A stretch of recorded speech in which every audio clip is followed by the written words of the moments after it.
Hey everybody, tonight I get to boot black, but my shoes are a hot mess because it's been salty and snowy and just generally really icky outside.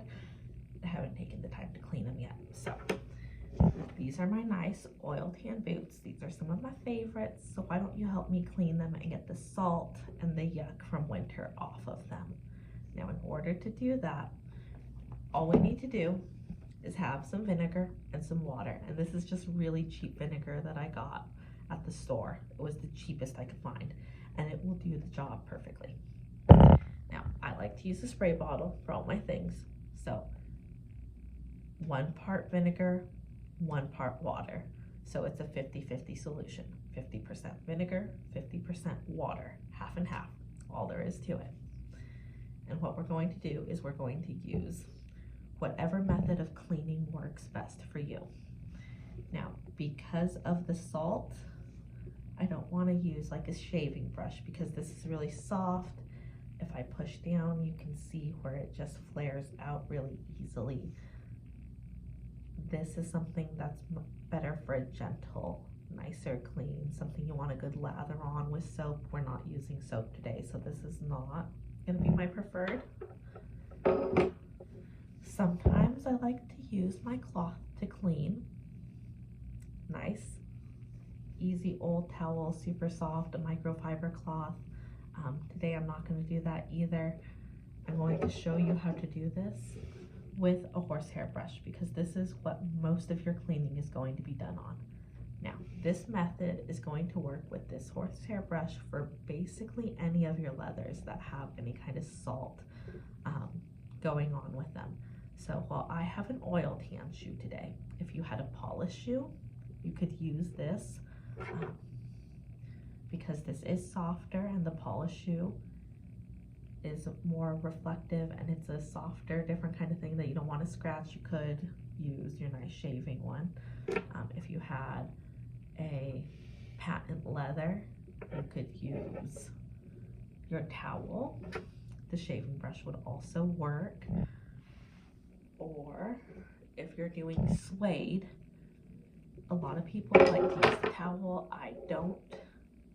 I like to use either a suede brush or a nail brush. So the way that I like to compare leather is to how we take care of our hair and our skin. So when you're doing your hair, you want to make sure you get all the way in, right? So you use your hands, or you're going to use like a shampoo brush, something to make sure that you get into all the layers of your hair. So your suede brush or the nail brush is going to help you get through all of those hairs in your suede. When you're using your cloth on suede, you're only hitting that top surface. You're not getting underneath. And with salt, you want to make sure you get all of it. So you want to go underneath. So that's why I think a brush is going to be better. And I know if you look up online, every website that you find, because I checked, is going to say cloth. Don't believe everything you read online. But for today, horsehair brush, because that's predominantly what we just use with our leather cleaning. Now, I don't really like to spray directly onto the brush because holding these little horsehairs in place is glue. And I don't want the glue to start loosening and coming apart. You know, you have your normal wear and tear, but anything we can do to prevent or to increase the life, I should say, is what we're going to do. Just like we don't want the water to settle, so we don't just like leave our brushes with the water hanging face up like that. We set it down so that the water drains down. Instead, I'm going to spray on my shoe. If you're not comfortable spraying on your shoe, what you can do is spray it on your cloth and then kind of rub it in and then come back with your brush to go ahead and really move it through the leather. But I'm really not worried about that, so I'm just going to spray it directly on and see. There's really no rhyme or reason to the way that I do it. You don't have to be that delicate per se for this part.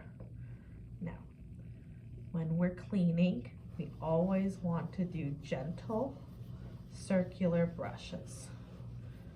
Remember, you never want to press down any harder than you would press down on your own skin,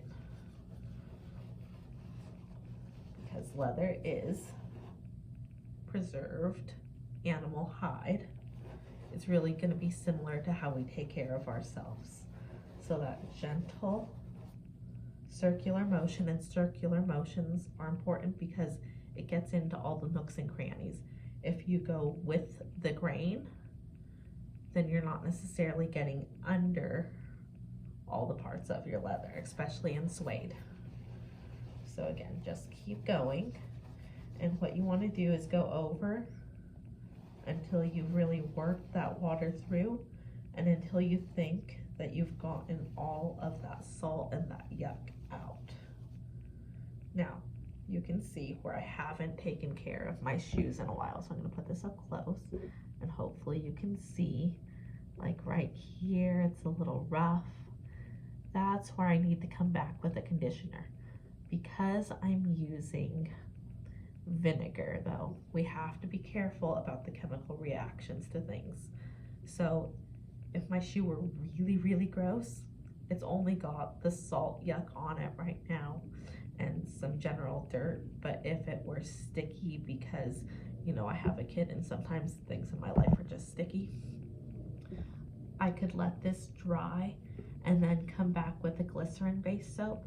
I would never want to use like Castile soap when I use vinegar, though, because the way that the Castile, the oils in that, and the vinegar are going to react, it's going to make really just this murky, mucky mess, and we don't want that. We want nice, pretty, heavy boots. Now, because of the way vinegar works again, we want this to dry before we're going to use any kind of conditioner, because putting those oils back into the shoe, so important to do, is vital. But we also don't want there to be that wet vinegar that's just going to cause it to change and have a reaction. Then you're going to have to re-clean your shoes, and it's going to take a lot longer. So the kind of thing I would put on my shoe kind of depends on what the weather is like, what I'm doing, where I'm at. So right now, where I am, it's not super wet, but it's also not a really bitter cold. If it were a really bitter cold, then I would probably want to use Aussies. I love a good Aussie conditioner, I really do. It's a heavy conditioner, but it's meant for extreme climates. As you can tell from the name Aussie, it's from Australia, so think extreme heat. So it would also work in an extreme bitter cold. So last week would have been the week to put Aussies on my boots, because for most of the week where I was, it was like 4 degrees. I don't think it's going to be that cold for a while. I could totally be wrong. Aussies may be the great choice right now. Yeah. Because it's a little warmer and everything is really wet and yucky outside, I think I'm going to go with a beeswax or a resin-based conditioner, just to repel some of that water and keep it from soaking into my shoe. So where the Aussies is going to hydrate at a really high level and keep hydrating through the really extreme dryness of the weather, we're going to do something different with the beeswax or the resins. That's going to condition and repel, and that repel is the really vital part for when it's really wet outside. So a resin-based wax would be like Hubert's or a beeswax based conditioner. You can get just about anywhere.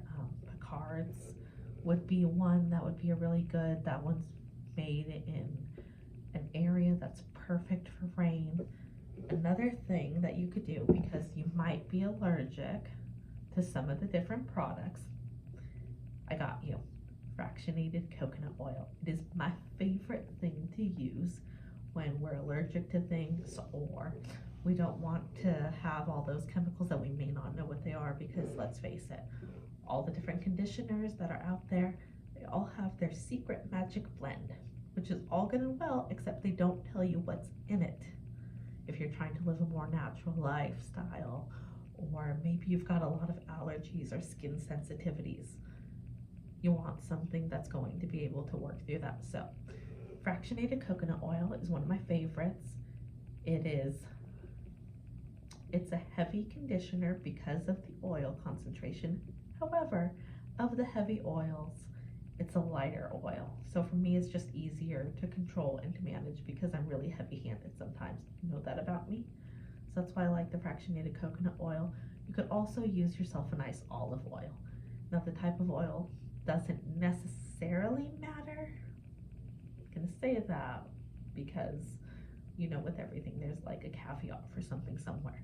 But in general, it doesn't really matter what kind of oil you're using. If you're using an avocado oil or a sunflower oil, the thing is you need to know how heavy an oil it is.